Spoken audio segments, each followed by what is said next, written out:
let's talk millets.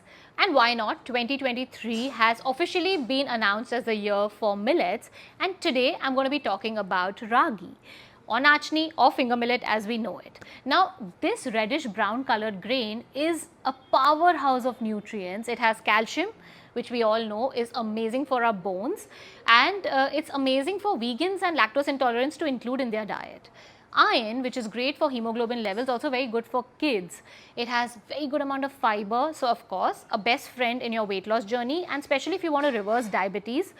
And the best part is it's gluten free, so it's my favorite. Now, for a lot of people, I understand this red color can be pretty intimidating, but let me tell you, it tastes super neutral and very palatable, and you can eat it in any form, like in the whole form, or you can make a flour of it. Sprouted flour is even healthier, or in the malt form.